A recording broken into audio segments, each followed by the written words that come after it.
Chers compatriotes, là où que vous soyez, je vous salue. Que vous soyez en Occident ou sur le continent africain. Mes chers compatriotes arabo-africains, afro-musulmans, arabo-musulmans, je vous salue bien. Paraît-il, d'après certains politologues et certains journalistes d'investigation, ces derniers jours, il y a des relations indirectes qui se sont construites dans des discussions secrètes entre la Russie et les États-Unis d'Amérique. Et ce, dans le but de trouver une solution à ce que chacun des deux parties sort son pot cassé, soi-disant entre guillemets, c'est-à-dire son dommage. Les Américains veulent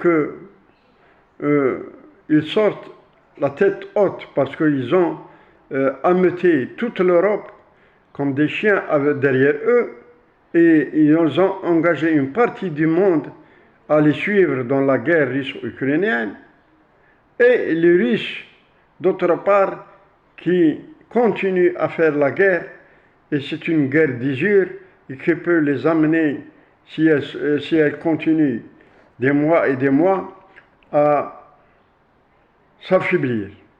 Et ça, il faut le souligner très spécifiquement. Pourquoi? Parce que la Russie, dans sa guerre d'usure, elle peut résister. Mais l'autre monde, c'est-à-dire les États-Unis et le continent européen en son entier, et tous ceux qui ont soutenu l'Ukraine ne peuvent pas suivre pour des raisons évidentes. C'est-à-dire économiquement, les pays ont été affaiblis, tels que l'Allemagne, l'Italie, la France, la Grande-Bretagne, tous les pays qui ont aidé l'Ukraine sont dans des situations économiques très très graves. Les usines ferment les unes après les autres par la hausse des prix et par le manque d'énergie, c'est-à-dire de gaz et de pétrole et d'électricité bien sûr. Et les manifestations vont prendre de plus en plus d'ampleur. L'exemple de la France, c'est un exemple criant. Donc, c'est dans ce cadre-là que les États-Unis et la Russie veulent étudier s'il y a possibilité de mettre fin à cette guerre. Bien sûr, avant même la réunion des BRICS qui va se tenir en Afrique du Sud. Parce que la réunion des BRICS va non seulement accepter l'adhésion de plusieurs pays, et des pays non pas des moindres, des pays émergents, qui ont de grandes capacités économiques, énergétiques, et se trouvent dans des positions géostratégiques de par le monde, et l'augmentation du capital de la nouvelle banque de développement des BRICS. C'est-à-dire, lorsque ces pays-là adhèrent, ils vont apporter leur soutien, bien sûr, à cette banque.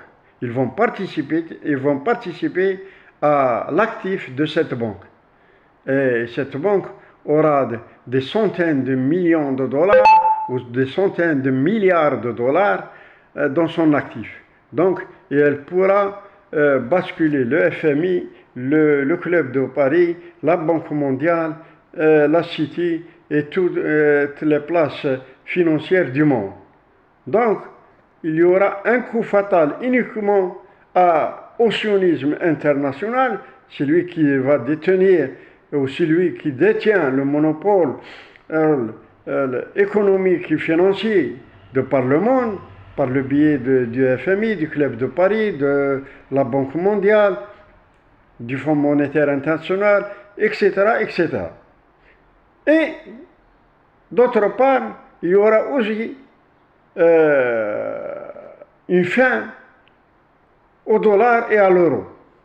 Parce que les pays du BRICS vont s'échanger avec leur propre monnaie ou avec une nouvelle monnaie qui sera commune à tous ces pays. Donc les BRICS sont à 4 ou à 5, ils vont devenir 19 ou 25 pays, alors, et qui auront à gérer les 3 quarts des actifs de la population mondiale, dont ses économies, ses finances et ses moyens énergétiques, bien sûr, ses minerais et ses richesses, et son extension géographique, c'est-à-dire la position géographique des BRICS, qui va être plus de la moitié de la planète. Donc que resterait-il aux Européens et aux Américains, aux Australiens, aux Néo-Zélandais, etc. C'est dans ce cadre-là que certains pays européens envisagent d'adhérer aux BRICS.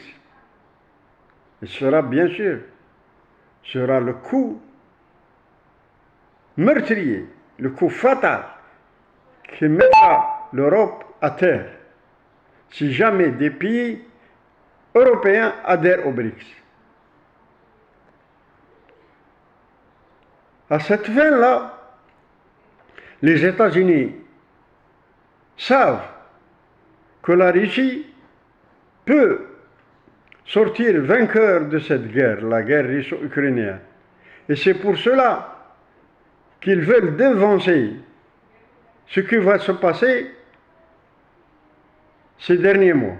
Ces derniers mois, il y a bien sûr la réunion du BRICS, il y aura d'autres réunions ça et là dans le monde, et toutes les réunions vont étudier l'exigence qu'impose l'humanité à toute la planète pour un nouvel ordre économique mondial et un nouvel ordre mondial stratégique et un nouvel ordre mondial politique. Et à chacun, à tout un chacun, de choisir son chemin, de choisir son camp.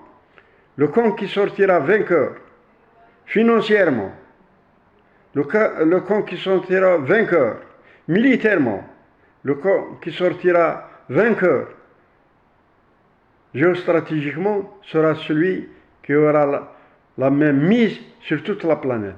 Je dis celui qui sortira vainqueur militairement, c'est-à-dire qu'il n'a pas eu de guerre, mais les potentialités militaires qu'auront ces pays, c'est-à-dire plus de 3 pays, par exemple, détenteurs de l'arme nucléaire, la Chine, la Russie, le Pakistan, l'Inde. Là, il y a plus que les États-Unis, la France et la Grande-Bretagne. Bien sûr, sans oublier l'entité sioniste. L'entité sioniste ne choisira pas son camp parce que c'est une province américaine implantée dans le monde arabe. C'est à cet effet-là que le nouvel ordre économique mondial, si jamais il sera bien déterminé, mis à jour, lancé sur un train qui ne va pas s'arrêter, ça c'est sûr, mais qui apportera de la lumière dans tous ces passages partout où il passe, que ce soit en Amérique latine, que ce soit en Asie, que ce soit en Afrique, que ce soit ailleurs. Le développement aura à changer la face du monde, parce que la créativité, l'emploi, les richesses seront d'une manière exploitées pour le bénéfice de toutes les populations de ces territoires-là. Ce ne sera pas un vol, ce ne sera pas un lynchage, ce ne sera pas une spoliation, ce ne sera pas le genre qu'a effectué le néocolonialisme occidental, le sionisme international et l'impérialisme américain depuis des années. Donc le triangle du mal sortira vaincu. À bon entendeur, salut.